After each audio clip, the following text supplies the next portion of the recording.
Well, as we record this, it's Holly and my 21st anniversary, and it's been certainly a joy and an adventure to be married for 21 years. And both of us, work at home at this point. We both work in the same business, and even before being as intimately involved in that business as we are, we played roles in each other's business along the way. And, we kind of have intertwined experiences throughout. Where I coached high school baseball, she ran all the concessions and that sort of stuff this year. So, it's a really interwoven relationship that I'm incredibly fortunate to have, and hopefully she feels kind of the same, right?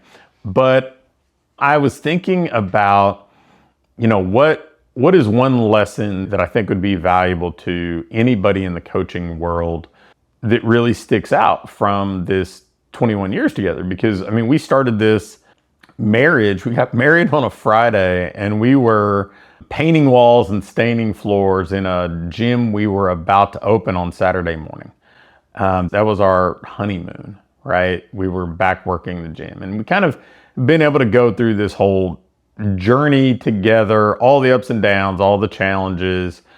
And the big takeaway that I kind of kept coming back to as I reflected on it was, you want to prepare for the future, but live in the present. And, I think there are all these things that I think we all aspire for. I think that if you're a motivated person, you want better for your children than maybe you had yourself, or you want to move to a different home when you're early on in your journey and maybe moving out of an apartment or a starter home, or you want your kids to be able to go to certain schools, or you want to be able to take varied trips, or you have professional goals you're pursuing. And I think all of those are good. I think having things that you aspire to is healthy and normal, and in many cases exciting.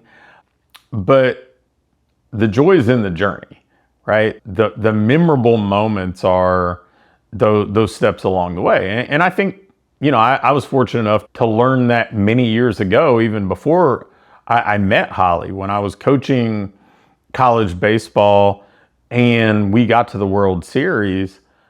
It was fine. It was certainly a positive experience. But if I look back, the great memories that I have very little to do with that at all. The great memories that I have are the relationships, the time spent together through, the practices and the challenges, the building together with assistant coaches, with players. Those were the memories that almost always pop up, not only in my mind, but when I'm spending time with people that were part of that journey. And I think the same holds true in business. I remember when, I had this grand hope when we launched a couple franchises. I said, man, I want to be in the Entrepreneur Franchise 500. That's when I'll know I've made it. And I remember going to Barnes & Noble, because I didn't have a subscription to Entrepreneur Magazine, going to Barnes & Noble and looking on the newsstand and flip through the magazines and thought, man, not only did we have one, but both franchise brands I'd co-founded and was the CEO of were not only in the top 500, one was in the top 200, the other one was like 273. Both were their top rated franchise in their respective categories.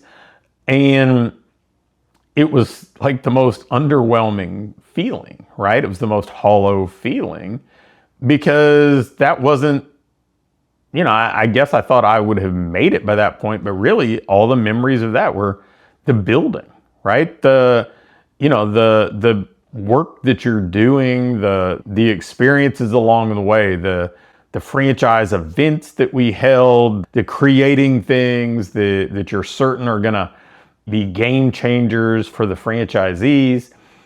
And kind of circling back to the the thoughts about this from my anniversary perspective, I think that's been some of the fun because Holly's coached not only business owners in our kind of current business setup today, but she's coached moms through health and fitness and lifestyle goals for almost 20 years as well. And, and I think then all those cases that we've had these shared experiences, and it's the journey. It's all the experiences. It's not the milestones, right? It's not this pot of gold at the end of the rainbow. It's the joy being in the journey throughout. And, it's so easy to chase the next thing instead of enjoying the moment today, right? Today also happened to be the first day of school for our sophomore son, Alex. And it seemed like just a few days back that he was starting elementary school, and then he was starting middle school. And it just all goes so quickly that if you're not present in the moment and you're not enjoying the moment and you're saying, well, hey, I'm doing this for the good of my family's future or something else. And and there are ways that we rationalize kind of being absent from the present in pursuit of the future. You look up and you missed all the good stuff. So I would encourage you to set out as many goals as you want to set out and things that are exciting to all parties involved. But at the same time, don't miss the moments. Don't miss the present, because the present's where all the good stuff is. And frankly, the present's what stacks up to become that future. I mean, really, the future is just a bunch of todays that stacked up together and hopefully led you to where you want to go, or maybe somewhere better. I know in my case, that's kind of what it worked out to be, right? For the first decade of my professional life, I thought, man, I'm just going to be this great college baseball coach. I'm going to go win all these games and accrue all these championships and hopefully be somebody that is worthy of some awards down the line or something like that. And I took a detour along the way and got into the entrepreneurial world, and certainly still have loved coaching baseball at every level possible since then. But, I think that detour was clearly the right direction and led to all the good things I have in my life now. But all those good things, if I look back and it's like, well, yeah, present today, be where my feet are, do good work, and then stack that on the next day and the next day and the next day, personally and professionally. And, before you know it, maybe you've gone farther than you thought possible. So that's probably the biggest anniversary takeaway I'd have for you. Pursue that grand future, as aggressively as you want, but not at the expense of enjoying today.